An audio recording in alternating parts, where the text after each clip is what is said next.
Sveiki, mėlyjeji Lietuvos futbolo žiūrovai, žiūrovės, mylėtojai ir mylėtojas. Sutinka žalia balta prieš geltoną juodą. Futbolo akademija Šiauliai ir Kauno Žalgiris. Tačiau Šešplaukis spusteli ir to pasakė Šebetūnas gali smūgiuoti. Šebetūno smūgis pavojingai. Dalyvauti šiame renginė. Romanovskis perdamas link Šebetūno ir ukrainietis kažką sugalvos. Taip smūgiuoja. Ukrainietis ir Igno Pluko puikus žaidimas. Deda kamuolį Šešplaukis. Jankauskas. Romanovskis. Smūgiuoja Romanovskis, geras smūgis, įvartis!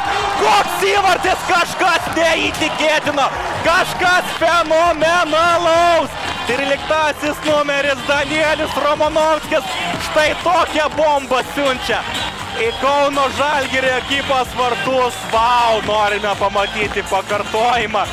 Vau!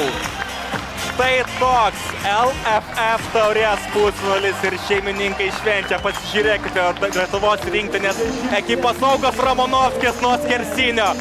Šalia ir Šešplaukis ir Kuklys. Štai taip, Kuklys tikrai gali prasmūgiuoti. Kuklio smūgis šalia. Rengti kažką paimgesnio, Kratos irgi da perdavimas. Link antrojo virsto, geras perdavimas iš tikrųjų, tačiau ten niekas nelaukia.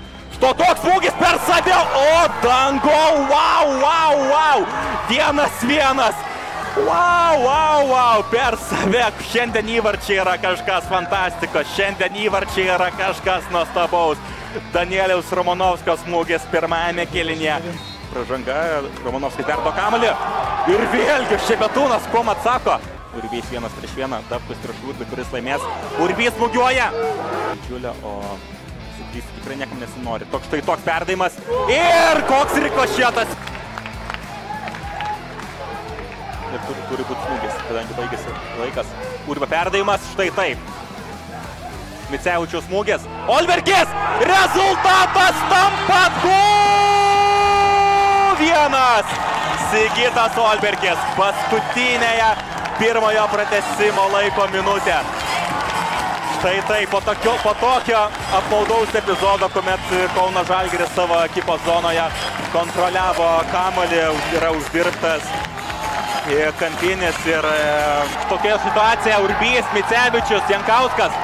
1-1 jie lygius, Jankauskas, ar matysime smūgį, matome smūgį ir Šiauliai triumfuoja.